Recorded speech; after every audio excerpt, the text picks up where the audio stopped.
Hello, wonderful third grade artists. How are you? I hope you're well and enjoying our extended break. I sure miss seeing you.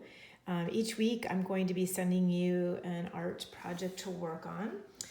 I will send actually an art project and one other drawing prompt to work on for the week. So this is our first one. I'm really excited to share it with you. We're going to be looking at this artist. Her name was Maud Lewis, and she was from Canada. When Maud was quite young, she had hands that didn't work the way she wanted them to, and didn't realize until she was a little bit older that she had a disease called rheumatoid arthritis, which made her hands and her fingers not bend the way she wanted them to, and it was difficult for her to use them. But that did not stop her from being an artist. It's what she did from the time she was little until the time she passed away. She visited, you can see in these paintings I'm showing you now, her aunt are often in a place called Nova Scotia, and that's where she was able to see the sea scenes, the ocean scenes that we're going to look at today. There's something that followed her all through her life, and they were very important to her. So we're going to create our own Maud Lewis scene. I wanted to share this super quickly with you, which is a book about Maud Lewis. It's called Capturing Joy, the story of Maud Lewis. And I realize that we can't get to the library or bookstores right now, but there are some ebooks, so you can go to the library, and this is one that is available. I don't know if there's a wait list. It's a very sweet story about Maud, and gives you all of the wonderful artwork that she did. You'll notice there's several of animals in here. Animals were very important to Maud as well. So if you get a chance now or at some other point, I highly recommend picking up a copy of that. All right, so the project we're gonna work on will look something like this. And what you need for it will just be a couple pieces of paper, just white paper, and then a variety of possible coloring options. So for this, I've used watercolors, I've used pastels. You don't have to have either of those. You could use crayons, markers, colored pencils.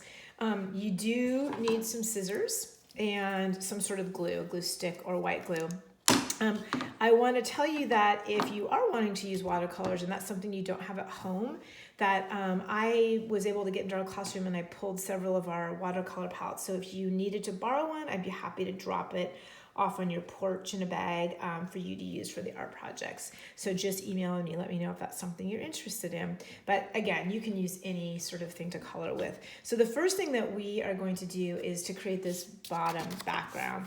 And so I did that with watercolor, and I'm doing two sections. So first I did the water, and I wanted to do a little bit of water down here, and then have that sort of rocky, grassy area that I saw in Maud's paintings, because I noticed that she had a lot of lighthouses that she must have been seeing when she was at her aunt's house. So I wanted to include that. So I'm just doing this, and I'm going back and forth to my paint palette.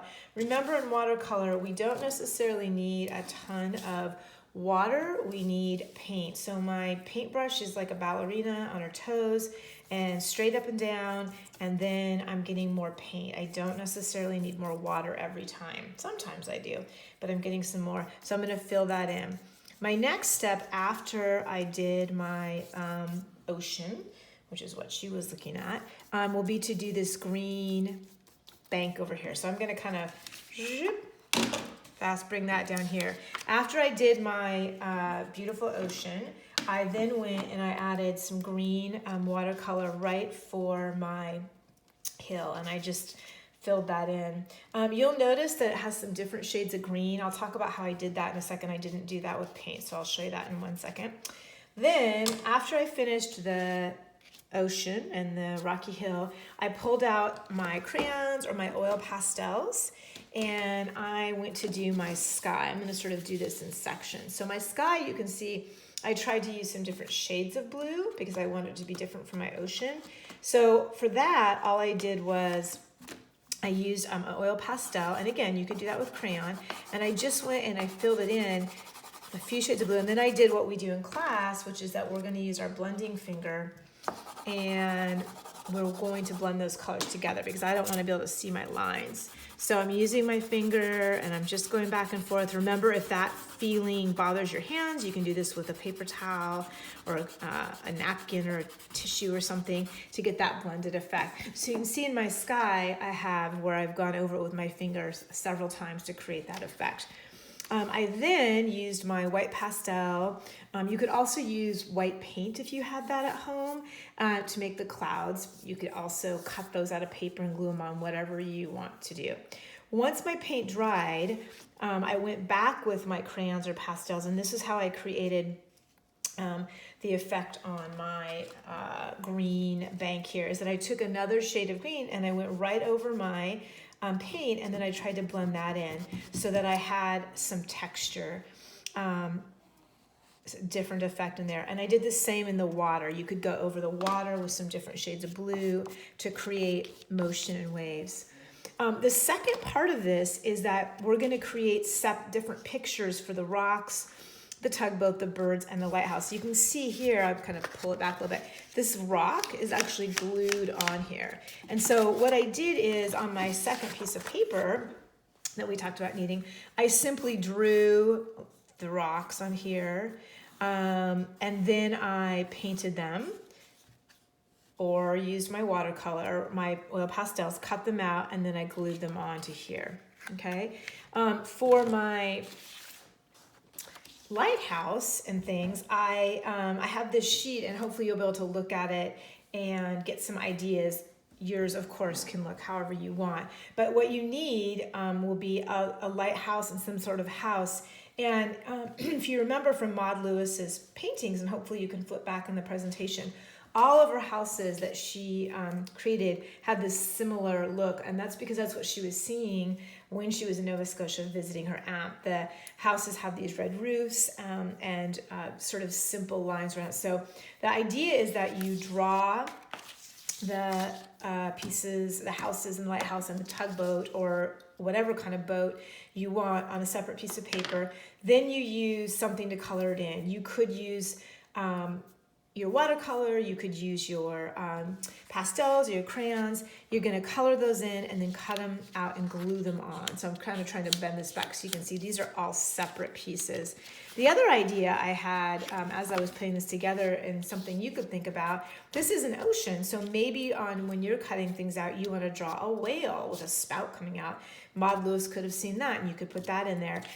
The boat does not have to look like this boat. It could be any boat. It could be a sailboat, whatever you think. The idea is that you're trying to create an ocean scene, and we're quite lucky in Oregon that we have an ocean. So maybe you've had at some point in your life a chance to go to the ocean and see what that looks like with the water and the hills above it. So this is very open-ended. The fun part of this, for me, was that I got to create these separate pieces that I then glued on top. I liked being able to create the background and then on a separate piece of paper, creating these second pieces and then gluing them on, because it made me have the opportunity to experiment a little bit with that. So I hope you'll get to that too. I'd love to see these. So if you finish them and want to send me a picture, I'd be so excited.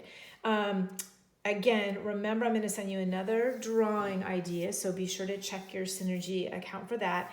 And if you do have any questions or you need a supply, email me and I will get back to you.